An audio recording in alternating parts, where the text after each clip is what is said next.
Starship Flight 12 lifts off with 33 Raptor 3 engines firing in unison, the largest number of the most advanced rocket engines ever attached to a single vehicle.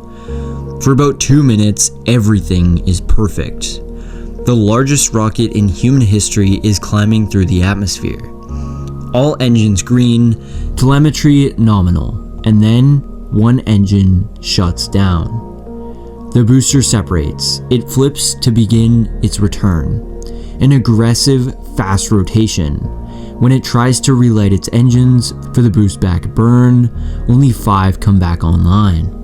The burn lasts less than 20 seconds, and then, traveling at roughly 1,500 kilometers per hour, the super heavy booster slams into the Gulf of Mexico. On the upper stage, one of the vacuum-optimized Raptors glows red and fails, gas venting into space. The ship keeps flying, but the booster is gone. Here's the thing. This was supposed to be the reliable one. Raptor 3 is the engine SpaceX bet everything on. Fewer parts than Raptor 2, more thrust, cheaper to build. An engine so simplified they basically eliminated external plumbing entirely, and on its first real mission, the first time 33 of them flew together, the booster didn't make it back. That should not be a comfortable sentence for anyone betting on Starship. I'm talking about the Raptor 3, the most advanced rocket engine ever fired. 280 tons of thrust, 350 bar of chamber pressure, a world record. And right now, there's a very serious question hanging over it. Was Flight 12 just a test failure, the kind SpaceX has always bounced back from, or did it expose a fundamental problem with the engine that was supposed to take us to Mars? Let me take you through the evolution, because the story of the Raptor engine is basically the story of SpaceX figuring out how to make the impossible cheap. In 2019, Raptor 1 delivered about 185 tons of thrust at 250 bar of chamber pressure. It was experimental, it was temperamental, and it looked exactly how you'd expect.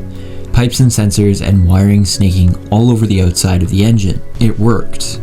Barely. But it proved the concept. Raptor 2 arrived in 2021. 230 tons of thrust at 300 bar. SpaceX simplified the manufacturing, fewer parts, faster production. The external plumbing was still there, but they'd cleaned it up. This is the engine that flew on the first Starship test flights, and it kept exploding. Early Starship launches lost multiple Raptor 2s during ascent. The engine worked, wasn't reliable. Now Raptor 3, 280 tons of thrust, and here's the number that actually matters. 350 bar of chamber pressure. That's roughly 5,000 psi. Let me put that into perspective. The pressure inside a Raptor 3 combustion chamber is equivalent to being 3.4 kilometers under the ocean, and it has to sustain that while flying, while vibrating, while pulling G-forces, while transitioning from sea level to vacuum. Most rocket engines operate at a fraction of that pressure. Raptor 3 is more than double the chamber pressure of the Space Shuttle main engine. And the wildest part, they made it simpler. Raptor 3 eliminated almost all external plumbing. The cooling channels that carry cryogenic methane through the engine walls to stop it from melting, those are now 3D printed directly into the metal. Instead of bolting on pipes, they printed the cooling system into the engine itself.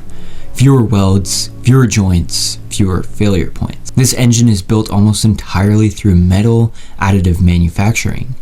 And that's not just a cool manufacturing detail, it changes the economics. The estimated cost per Raptor 3 is under $1 million. For comparison, the RS-25 engine that flew on the Space Shuttle cost roughly $40 million each in today's dollars. SpaceX built an engine with more than double the chamber pressure for roughly 1/40th the cost. Which raises a question. If the engine is more powerful, simpler, and cheaper than anything before it, why did Flight 12 go wrong? To answer that, you need to understand what kind of engine Raptor 3 actually is. It uses something called full flow stage combustion, and this cycle is so difficult to engineer that only 2 engines in history have ever flown with it, and Raptor is one of them. Here's how it works. In a conventional rocket engine, you take some of your fuel and oxidizer, burn them in a separate pre-burner to drive the turbopumps, and then dump the exhaust overboard. That exhaust is wasted propellant. It never produces thrust. It's just the cost of making the pump spin. In a full flow stage combustion cycle, nothing is wasted. You have two pre-burners, one that runs fuel-rich and one that runs oxygen-rich. Both streams go through their respective turbopumps, and then both streams enter the main combustion chamber.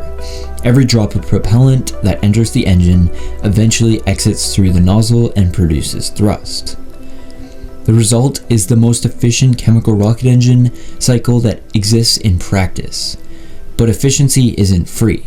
Running an oxygen-rich pre-burner means you're pumping hot, high-pressure oxygen gas through metal, and hot oxygen wants to react with everything. It's aggressively corrosive. SpaceX solved that problem. They developed proprietary metal alloys, and then they 3D printed the entire engine around them. What does this mean exactly?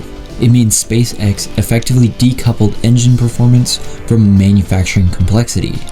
Historically, making a rocket engine more powerful meant making it more complex. More parts, more plumbing, more things that could break. Raptor 3 reversed that trend. More thrust, fewer parts, cheaper to build. And the plan was to build hundreds of them. Starship needs 33 on the booster, 3 sea-level Raptors and 3 vacuum Raptors on the upper stage, which is 39 engines per full stack. To fly regularly, to refuel in orbit for Mars missions, to launch Starlink V3 satellites economically, SpaceX needs to produce and operate Raptor 3s at a scale that has no precedent in the history of rocketry. Now, this brings me to the next point. Flight 12 was supposed to be the first real operational test of the vision. 33 Raptor 3s flying together, and for about 2 minutes it worked. The new pad, rebuilt after previous flights with an upgraded flame diverter, electromechanical chopsticks, a reinforced launch mount, everything was upgraded. The vehicle was upgraded. Version 3 of Starship. New engines, new booster, new heat shield on the upper stage. And at T0, all 33 Raptor 3 engines ignited and lifted the stack off the pad. Let's give credit to where it's due. Getting 33 of the highest pressure engines ever built to all fire at the same millisecond and lift the largest flying object in human history off the ground without a pad explosion is genuinely remarkable. Here's the thing, the fact that Starship kept flying after losing an RVAC engine shows that the engine out capability works. That is genuinely important for crewed missions. This is the difference between a bad day and a catastrophic one. The ship continued through its flight profile, deployed its Starlink mass simulators, and successfully tested the new V3 heat shield during re-entry. And of course, splashed down softly into the Indian Ocean. The upper stage, the part of the mission that had failed multiple times on previous flights, worked. The booster, which had been the reliable part, didn't. Which raises the question, what actually killed the booster? Let me give you the 3 leading theories, and they all point to a problem SpaceX has been chasing for years. Theory 1. Fuel sloshing. After the aggressive flip maneuver, the liquid methane and liquid oxygen inside that 70-meter tall booster would have been moving violently. Think of it like carrying a full bucket of water and suddenly jerking it sideways. The water doesn't just stay in place, it crashes against the walls. Now scale that up to hundreds of tons of cryogenic propellant inside the largest booster ever built. At supersonic speeds during high G rotation. If the propellant sloshed away from the engine inlets at the bottom of the tanks, the engines would have ingested gas instead of liquid. Rocket engines require liquid propellant at precise pressures and flow rates. If a turbopump suddenly sucks in gas instead of liquid methane, it will cavitate, and the engine will shut itself down to prevent a catastrophic failure. It's a safety mechanism. The engine isn't broken, it's protecting itself. We've seen fuel sloshing issues on previous Starship flights. This isn't a new problem. It's a recurring one that the V3 redesign, with its modified internal tank geometry, may have inadvertently made it worse. Theory 2. The V3 downcomer. The downcomer is the massive internal pipe that carries methane fuel through the center of the oxygen tank down to the engines. On version 3, this downcomer was significantly enlarged to handle higher propellant flow rates, more fuel to feed more powerful engines. But some engineers have speculated that this larger structure created more complicated fuel dynamics during the flip. If the liquid methane briefly pulled away from the engine inlets due to the large downcomer geometry disrupting the flow, the engines would starve, even with plenty of fuel still in the tank. This is a design trade-off. More fuel flow capacity means higher thrust, but it might also mean more vulnerability to slosh dynamics during aggressive maneuvers. Theory 3. The relight cascade. The third possibility is that the relight sequence itself was the failure point. When the middle ring engines attempted to reignite at the top of the flip, one of them may have experienced a hard start, where propellant ignites unevenly, creating a spike in pressure that damages the engine, or a turbine failure, or a combustion instability. Here's the thing about rocket engines, they don't fail gently. If one Raptor experienced a violent failure during the relight sequence, the shock could have cascaded. Debris, pressure waves, or vibrations could have triggered automatic emergency shutdowns in neighboring engines. At that point, the booster's flight computer made the only call it could: abort the return attempt, ditch in the Gulf, protect the vehicle from a more dangerous failure over land. None of these theories are confirmed. SpaceX hasn't released the root cause analysis yet. The FAA has classified Flight 12 as a mishap, which means Starship is grounded until the investigation is complete. But based on the telemetry we've seen and the patterns from the previous flights, these are the three most likely explanations. Now here's the problem. This isn't just about one failed test flight. Raptor 3 is the engine that everything depends on. SpaceX's entire architecture for Mars, the orbital refueling, the crewed Starship, the return from the Martian surface, depends on Raptor 3 being reliable and rapidly reusable. Not reliable after weeks of refurbishment, reliable enough to fly, land, refuel, and fly again within hours or days. NASA's Artemis program depends on it. The Starship Human Landing System, the vehicle that's supposed to put astronauts back on the moon, is powered by Raptors. Every engine failure on ascent is a data point that says this engine is not ready to carry humans. NASA is watching these test flights with a very specific interest. And then there's the business case. SpaceX has publicly disclosed that they expect Starship to begin orbital payload delivery in the second half of 2026. That's now. Starlink V3 satellites, the next generation constellation that's supposed to dramatically increase bandwidth and reduce latency, are too large for Falcon 9. They need Starship. The revenue model depends on this vehicle. But let me be clear about something. Flight 12 was not a failure by SpaceX's own metrics. The company's development philosophy is built on testing at the edge of failure. Fly, break things, fix them, fly again. Raptor 1 was unreliable. Raptor 2 improved dramatically but still had manufacturing bottlenecks and ascent failures.